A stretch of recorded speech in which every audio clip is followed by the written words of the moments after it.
Hi friends, இன்னைக்கு நல்ல டேஸ்டியான அவரைக்காய் கத்திரிக்காய் உருளைக்கிழங்கு காரக்குழம்பு தாங்க பார்க்க போகிறோம். சாதத்தோடு வச்சு சாப்பிட்றக்கும் இட்லி தோசை சப்பாத்தியோடு வச்சு சாப்பிட இந்த குழம்பு சூப்பராக இருக்குங்க. நல்ல டேஸ்டியான இந்த காரக்குழம்ப இப்போ எப்படி செய்கிறதுன்னு பார்க்கலாம். காரக்குழம்பு செய்கிறதுக்கு ஃபஸ்ட்டு மசால் வறுத்து அரைச்சிக்கலாங்க. அதுக்காக பேனில் ஒரு டேபிள் ஸ்பூன் ஆயில் சேர்த்துக்கிறேன். 1 டீஸ்பூன் ஜீரகம் சேர்த்துக்கலாம். 1 டீஸ்பூன் குருமிளகு ஆட் பண்ணிக்கலாம். ஒரு கையளவுக்கு சின்ன வெங்காயம் உரித்து சேர்த்துக்கிறேங்க. சின்ன வெங்காயத்துக்கு பதிலாக நீங்கள் பெரிய வெங்காயம் கூட சேர்த்துக்கலாம். பெரிய வெங்காயம் சேர்க்குற மாதிரி இருந்தால் 3 பெரிய வெங்காயம் சேர்த்துக்கோங்க. வெங்காயத்தை சேர்த்து நல்லா வதக்கி விட்டுட்டு இதோடவே 1 டேபிள் ஸ்பூன் அளவுக்கு பூண்டு சேர்த்துக்கலாங்க. 10 பல்லு பூண்டு சேர்த்துனீங்கன்னா சரியாக இருக்கும். வெங்காயம் பூண்டெல்லாம் சேர்த்து நல்லா கண்ணாடி மாதிரி வதக்கி விட்டுக்குவோம். வெங்காயம் நல்லா வதங்க ஆரம்பிச்சிருச்சு. இதோடவே 1/4 டீஸ்பூன் அளவுக்கு மஞ்சள் பொடி சேர்த்துக்கலாம். 3 டீஸ்பூன் அளவுக்கு மல்லிப்பொடி சேர்த்துக்கலாம். 2 டீஸ்பூன் அளவுக்கு மிளகாத்தூள் சேர்த்துக்கலாங்க. உங்கள் காரத்துக்கு தகுந்த மாதிரி நீங்கள் மிளகாத்தூள் ஆட் பண்ணிக்கோங்க. பொடியெல்லாம் சேர்த்து நல்லா கலந்து விட்டுறலாம். பொடி எல்லாத்தையும் சேர்த்து நல்லா கலந்து விட்டுட்டேங்க. இதோடவே 1 டேபிள் ஸ்பூன் அளவுக்கு தேங்காய் சேர்த்துக்கலாம். தேங்காவையும் சேர்த்து 1 நிமிஷம் மட்டும் நல்லா கலந்து விட்டுட்டு ஸ்டவ் அணைச்சிக்கலாம். தேங்காய் சேர்த்ததுக்கப்புறம் ரொம்ப நேரம் வதக்க வேண்டாம். இப்போ தேங்காய் சேர்த்து 1 நிமிஷம் போல் நல்லா வதக்கி விட்டுட்டேன். நல்லா ஆறுனதுக்கப்புறமா மிக்சி ஜாருக்கு மாற்றிக்கலாம். இப்போ நம்ம மசாலா மிக்சி ஜாருக்கு மாற்றிட்டேங்க. தேவையான அளவுக்கு தண்ணி சேர்த்து நல்லா நைஸாக பேஸ்ட்டாக அரைச்சி எடுத்துகிட்டு வந்துடுவோம்.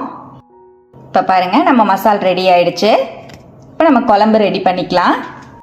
பேனில் 1 டேபிள் ஸ்பூன் அளவுக்கு ஆயில் சேர்த்துக்கிறேன். 1/2 டீஸ்பூன் சோம்பு சேர்த்துக்கலாம். 2 தக்காளி பழத்தை கட் பண்ணிவிட்டு சேர்த்துக்கிறேன். 1 கொத்து கருவேப்பிலை சேர்த்துக்குவோம். எல்லாத்தையும் நல்லா வதக்கி விட்டுக்கலாங்க. நல்லா வதக்கி விட்டுட்டேன். தக்காளி நல்லா சாஃப்ட் ஆனதுக்கப்புறம் இதோடவே 100 கிராம் அளவுக்கு அவரைக்காய் சேர்த்துக்கிறேங்க. ரொம்ப சின்னதாக கட் பண்ணாமல் மீடியம் சைஸில் கட் பண்ணி சேர்த்துக்கோங்க. 3 கத்திரிக்காயை கட் பண்ணிவிட்டு சேர்த்துக்கிறேன்.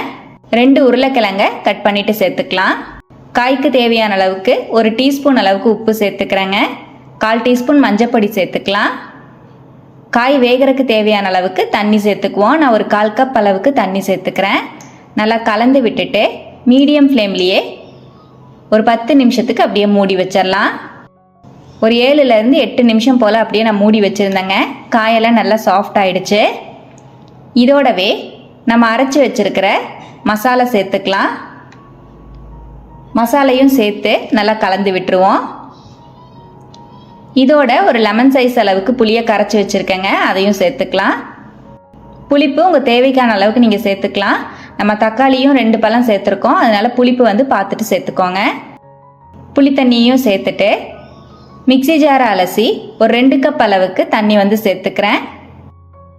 இதோடவே நம்ம குழம்புக்கு தேவையான அளவுக்கு உப்பு சேர்த்துக்கலாம். நான் 1 டீஸ்பூன் அளவுக்கு கல்லுப்பு சேர்த்துக்கிறேன். நம்ம காய் வேக போடும்போதும் உப்பு சேர்த்துருக்கோம்.